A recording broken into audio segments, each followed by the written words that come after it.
Hello friends, सभी को नमस्कार। मैं ललित धानावत स्वागत करता हूं आप सभी का राजस्थान के सिंहद्वार अलवर में एक शहर और इतिहास एपिसोड के तहत आज हम आपको अलवर के बाला किले के इतिहास से अवगत कराएंगे। अलवर के बाला किले का प्रारंभिक इतिहास हम हमारे पूर्व के वीडियो में आपको बता चुके हैं और आप लगभग सभी उसको देख चुके हैं। पहले वीडियो में हमने आपको अलवर के संस्थापक निकुंभों के इतिहास से और अलावल खान के शासक बनने तक की घटना के बारे में बताया था। इस वीडियो में हम आपको अलावल खान से और मुग़ल शासक औरंगजेब तक कौन कौन मुस्लिम शासक और उनका अधिकार अलवर के बाला किले पर रहा था, उनके इतिहास से आज हम आपको अवगत कराने जा रहे हैं। आप सभी के सहयोग के लिए एक बार हम पुनः आपका धन्यवाद देते हैं। आए अवगत होते हैं हमारे अलवर के बाला किले के अग्रिम इतिहास से। अलावल खान ने निकुंभों को परास्त कर अलवर के बाला किले पर अपना अधिकार स्थापित किया था। अलावल खान ने तिजारा के गहला महाजन को अपना लीगल एडवाइज़र या हम कह सकते हैं कि कानूनी सलाहकार नियुक्त किया। 16वीं शताब्दी भारत के एक इतिहास की निर्माता रही। 16वीं शताब्दी ने भारत के इतिहास में एक नवीन युग का सूत्रपात किया। भारत पर हुआ एक मुस्लिम शासक का आक्रमण, जो ये कहा करता था कि काबुल विजय से पानीपत युद्ध विजय तक मैंने भारत पर शासन करने का सपना देखना नहीं छोड़ा। जी हाँ मित्रों, वह था बाबर। बाबर ने 1526 से 1530 ईस्वी तक भारत के कुछ क्षेत्रों पर शासन स्थापित किया था।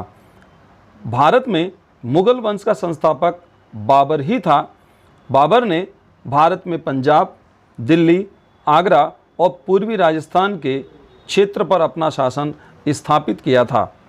21 अप्रैल 1526 को हरियाणा के पानीपत में इब्राहिम लोदी व बाबर के मध्य हुए पानीपत के प्रथम युद्ध में इब्राहिम लोदी का साथ न केवल मुस्लिम शासकों ने ही दिया, बल्कि बकर, कसाई, तंबोली, माली, कीर, कहार, दर्जी, सुनार, तुर्क जाति के सैनिकों ने भी साथ दिया और अपना बलिदान भी दिया था।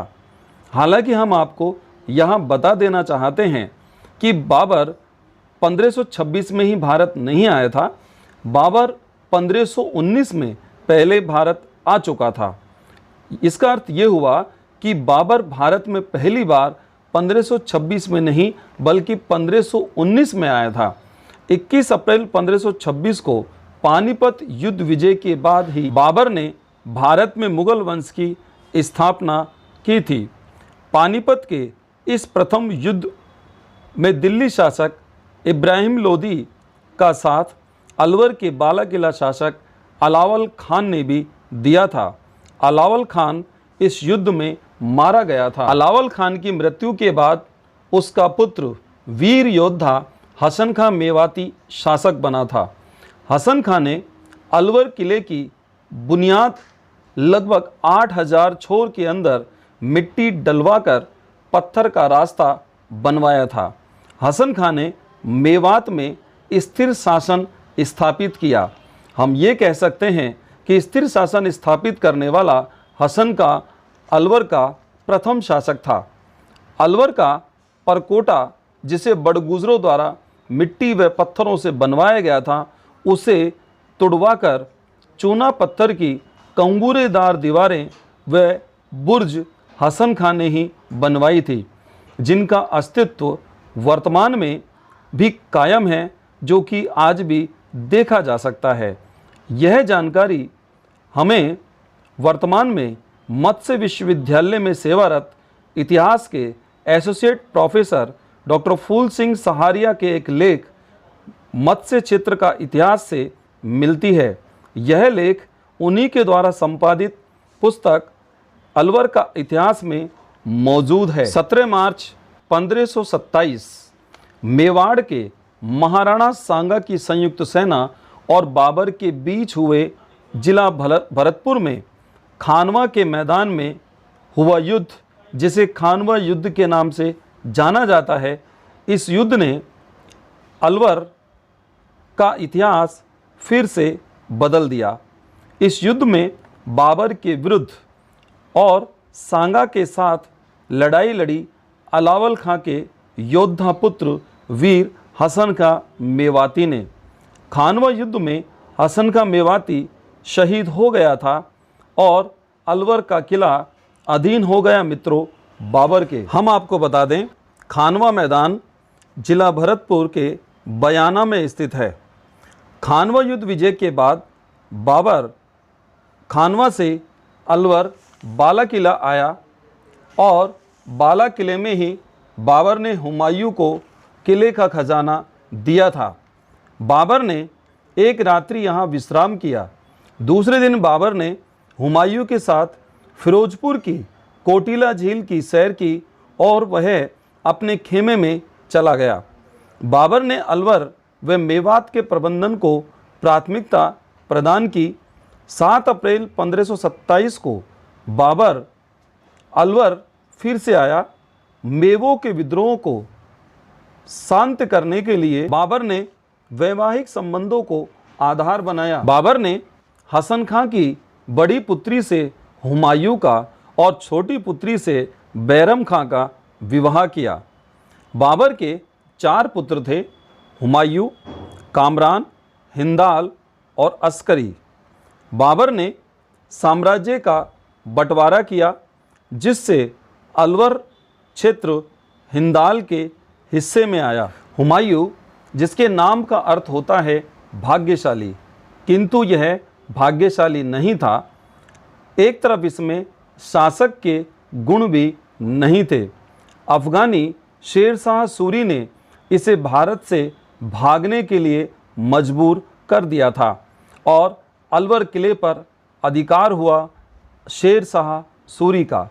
शेरशाह के उत्तराधिकारी सलीम शाह के शासनकाल में बाला किले में एक जलाशय बनवाया गया, जिसे सलीम सागर के नाम से जाना जाता है, जो वर्तमान में भी विद्यमान है।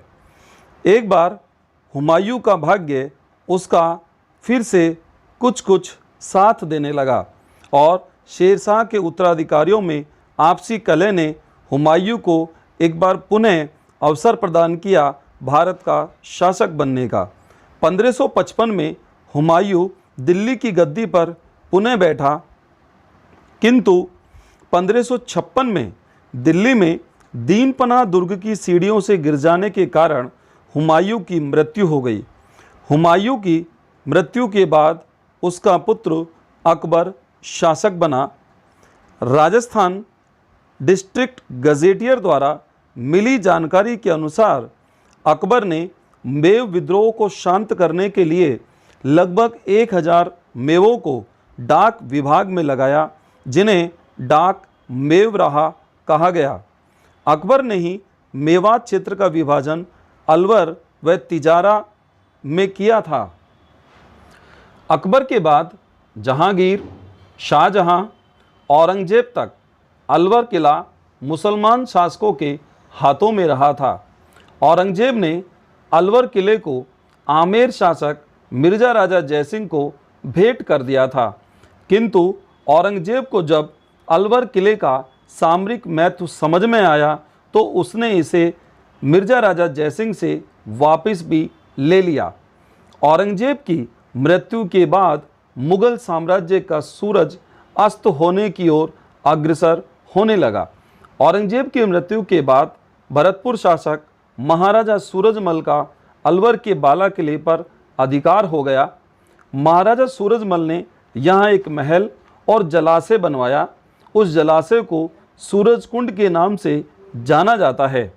1775 ईस्वी में माचेड़ी शासक राव प्रताप सिंह ने अलवर से भरतपुर सेना को खदेड़ दिया और बाला किले पर अधिकार हो गया नरूका शासक राव प्रताप सिंह का। 1775 ईस्वी से और स्वाधीनता तक अलवर पर कछवाहा वंश की नरूका शाखा का अधिकार रहा।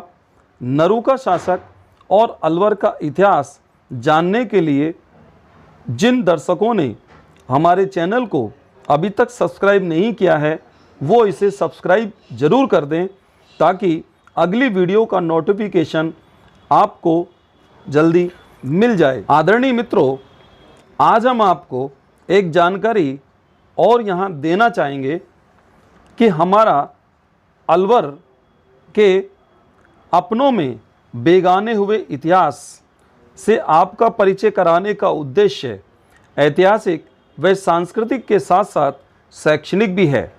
ऐसे स्टूडेंट्स जो आरएस इंटरव्यू, आगामी आरएस परीक्षा, रीट परीक्षा, पटवार परीक्षा या राजस्थान सरकार के किसी भी कंपटीशन की वो तैयारी कर रहे हैं, तो उनके लिए हमारे ये वीडियो बेहद ही सहायक सिद्ध होंगे। इन्हें लगातार आप देखें और ज़्यादा से ज़्यादा शेयर करें और एक अच्छे प्रयास के भागीदार बने। अगर आपको हमारा यह वीडियो पसंद आया है तो आप इसे सब्सक्राइब कर सकते हैं, लाइक कर सकते हैं और शेयर भी कर सकते हैं। धन्यवाद।